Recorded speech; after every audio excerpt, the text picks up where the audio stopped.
bienvenue dans cette nouvelle vidéo qui va traiter de la volonté de Dieu et des études. Il est dimanche, il fait beau, enfin j'espère, donc voilà, installez-vous bien et bonne écoute. Pour commencer, je me présente, je m'appelle Marine et j'ai 20 ans et j'entre en master à la fac, logique. Donc pour vous dire que les études, j'y suis totalement depuis longtemps. Quand on est jeune, on grandit forcément et on est confronté à de nouveaux choix. On va dans de nouvelles écoles, on rencontre de nouvelles personnes, on a des responsabilités, ça devient vraiment un peu tendu comme situation quand on passe vraiment de l'enfance à l'adolescence, à la jeunesse. En plus, on a un peu la société qui nous met la pression pour avoir le brevet déjà, parce que le brevet, il faut vraiment l'avoir, mention très bien, sinon t'es nul. Le bac, il faut que tu l'aies aussi, c'est très important parce que de nos jours, maintenant, tu peux plus rien faire sans le bac. Puis ensuite, tu dois choisir la bonne école, la bonne université, parce que si tu ne la choisis pas, attention, tu auras des problèmes pour la suite de ta vie. Ça peut mener à des situations vraiment compliquées où, en fait, on est stressé, on est angoissé, on sait pas quoi faire. Et en plus, quand on est chrétien, on nous rajoute la pression de l'église, suis la volonté de Dieu. Ok, c'est quoi la volonté de Dieu? Parce que concrètement, quand on a 15-18 ans, quand on est en seconde, qu'on nous demande déjà de travailler pour le bac, eh ben on est totalement perdu. On sait pas forcément ce qu'on veut faire. Il y a une minorité qui sait que depuis qu'il a 5 ans, ils veulent devenir vétérinaires, donc ça c'est cool pour eux, mais pour les autres, c'est un peu plus complexe. Donc vraiment, la volonté de Dieu, qu'est-ce que c'est? Et dans Matthieu, chapitre 6, il y a la prière du Notre Père qu'on connaît tous. Je vais vous lire le début pour vous la rappeler, la prière. Notre Père qui es aux cieux, que ton nom soit sanctifié, que ton règne vienne, que ta volonté soit faite sur la terre comme au ciel. Que ta volonté soit faite sur la terre comme au ciel. À 15 ans, comment est-ce que je peux faire, en fait, pour que ma vie ait un tel impact, pour que cela se répercute sur la terre comme au ciel? Ça peut mettre une grosse pression aussi dans notre vie, qui n'a pas forcément besoin de pression supplémentaire. Est-ce que c'est vraiment possible en fait? Parce qu'on lit ça dans la Bible, mais bon, peut-être que c'est possible pour les gens qui ont déjà un master, qui sont doctorants et qui ont 10 ans de médecine derrière eux. Parce que si je devais définir simplement ce que veut dire la volonté de Dieu, c'est simplement ce que Dieu veut, ce que Dieu désire qu'on fasse de nos vies. Parce que tu n'es pas sans savoir que Dieu t'a créé, Dieu t'a aimé, Dieu t'aime toujours actuellement, et qu'il ne veut que ton bien en fait. Même si des fois on pourrait penser qu'il y a un peu des moyens compliqués pour le montrer. Quand j'étais petite, j'avais l'impression que Dieu, et au bout d'un moment, j'allais faire ma vie et tout, et quand je serais grande, grande pour moi c'était 18 ans, et que quand j'aurais 18 ans, et ben Dieu me prendrait et me mettrait à un métier pas intéressant comme comptable, ou je sais pas. Donc désolé pour les comptables, s'il y en a qui regardent, mais je sais pas que j'ai un problème avec les comptables, c'est que, en fait, pour moi, la comptabilité, c'est vraiment quelque chose qui ne m'intéressait et ne m'intéresse toujours pas, et j'avais l'impression que Dieu allait vraiment aller à l'encontre de mes désirs, parce que je voyais pas pourquoi ça serait intéressant en fait la volonté de Dieu. Parce que quand on parle de volonté de Dieu, ça sonne un peu rébarbatif, enfin je trouve. Enfin pour moi c'était comme ça avant. Je pense que quand on est jeune, on s'imagine vraiment la volonté de Dieu comme quelque chose de vraiment rébarbatif, qui sera douloureux et à l'encontre de tout ce qu'on aime. Alors que si Dieu t'a donné des plans, t'a donné des projets, t'a donné des espoirs, t'a donné des passions, t'a donné des affinités, pour certains domaines, c'est pas pour que tout finisse à la poubelle. Donc il va forcément se servir de tout ça pour t'amener là où il veut que tu ailles. Après, attention, parce que des fois entre ce qu'on désire et ce que Dieu veut réellement, il y a un gouffre. Par exemple, quand j'étais plus jeune, je voulais absolument devenir basketteuse professionnelle ou alors espionne. Je me suis blessée au genou, ce qui m'a empêchée d'aller plus loin dans mes deux rêves, et je pense que c'est pas plus mal finalement. Donc vous vous doutez bien que comme j'étais partie dans mon projet et que pour moi il n'y avait rien d'autre, j'étais furieuse contre Dieu. Puis je me suis rendu compte qu'en fait, m'éloigner du basket, ça m'a fait rencontrer de nouvelles personnes. Ces nouvelles personnes m'ont fait rencontrer l'écriture. L'écriture m'a permis d'aller vers le montage vidéo, qui me permet de faire des vidéos devant vous aujourd'hui, mais m'a également permis d'aller vers le journalisme, qui est maintenant mon nouveau rêve. Ce qui me permet dorénavant de dire que je suis totalement dans là où Dieu veut que je sois. Et plus en fait que d'entrer dans mon projet de vie, ça m'a permis aussi de rencontrer de nouvelles personnes que je n'aurais pas rencontrées si j'étais restée dans le basket. Et ces personnes, je ne sais pas, peut-être qu'elles auront un impact en fait dans la vie, dans ma vie et plus tard dans la vie avec le Seigneur.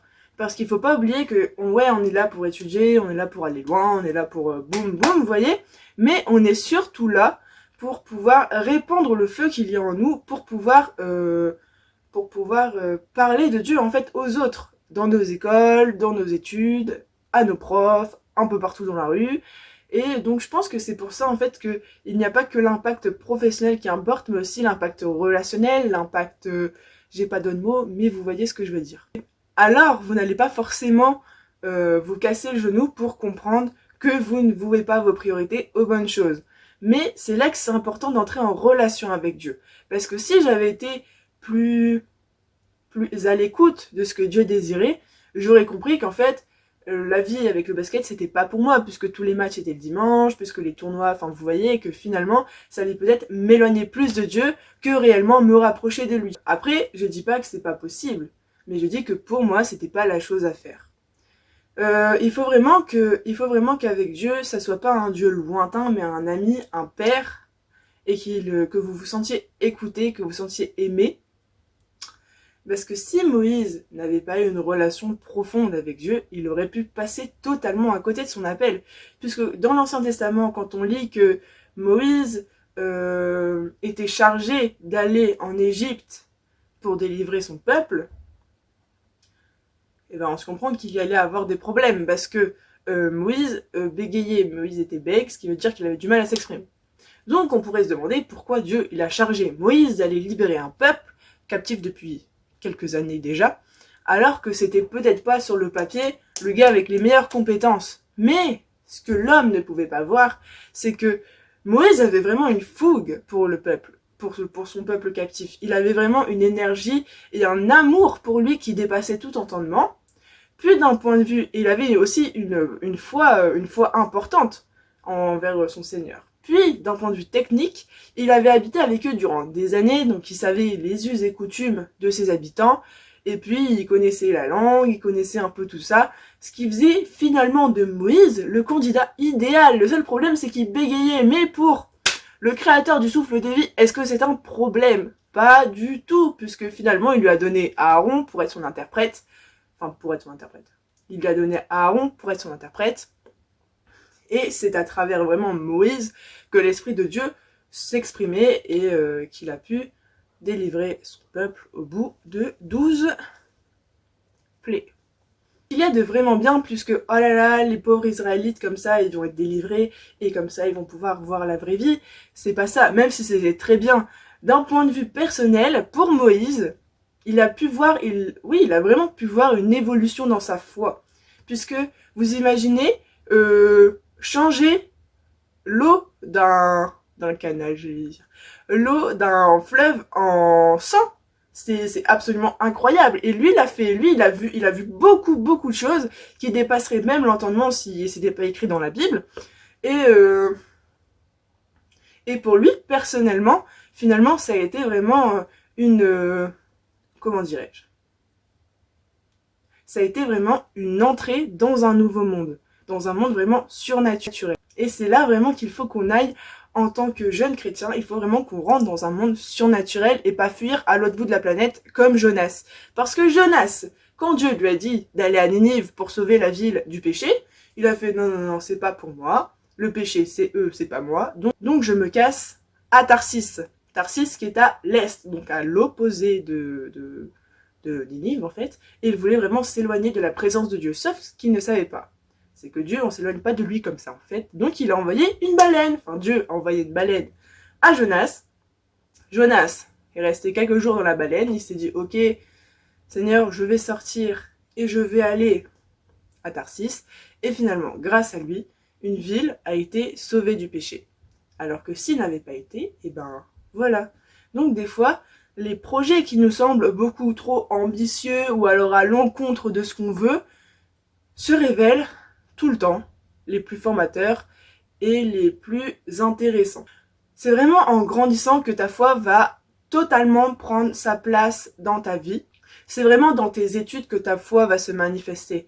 Parce que des fois, t'as tellement à réviser que tu peux pas. En fait, tu peux pas tout réviser, c'est pas possible. Et je sais que ma maman, elle raconte souvent cette histoire d'un jour, elle avait pas le temps de réviser alors qu'elle avait un partiel, un examen le lendemain.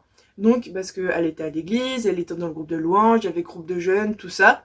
Et elle s'est dit, en rentrant, elle s'est dit, ok Seigneur, je vais lire ce chapitre, je vais l'apprendre par cœur, et puis on verra ce qui tombera demain. Et le lendemain, l'examen, elle a lu l'intitulé de l'énoncé, et c'était exactement, mot pour mot, le titre du chapitre qu'elle avait étudié et appris par cœur la veille. Et ça, c'est parce qu'elle avait mis en éveil sa foi et qu'elle l'avait mis en action. Parce que si jamais elle n'avait pas prié et qu'elle s'était pas sentie dirigée par le Saint-Esprit, elle n'aurait jamais pu apprendre par cœur un chapitre dont elle ne connaissait rien. Donc je vous encourage vraiment à entrer dans cette foi-là, dans cette foi en action, puisque c'est vraiment avec ça qu'on verra de nouvelles choses et des choses qu'on pourrait penser impossibles. Dans Jérémie 33:3, il est écrit « Fais appel à moi et je te répondrai. Je te révélerai des réalités importantes et inaccessibles, des réalités que tu ne connais pas. » Et voilà, si c'est écrit dans la Bible, c'est que c'est vrai. Demande à Dieu et Dieu, il sera enchanté de te répondre parce qu'il désire vraiment un cœur à cœur avec toi. Si tu as des questions du style « Ah, mais quel chemin emprunter? Quelles études faire? Quelle école aller? Suis-je vraiment destiné aux études? Est-ce que je pourrais pas plutôt partir dans d'autres projets? À qui faire confiance? » Et ben vraiment prie et Dieu te révélera les choses si tu te mets à l'écoute.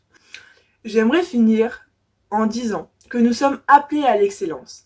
Être la tête et non la queue. Quel que soit le domaine qui t'intéresse, qui t'appelle, engouffre-t'y avec patience et persévérance. Parce que ça sera forcément pas facile. Parce que tu devras faire des sacrifices.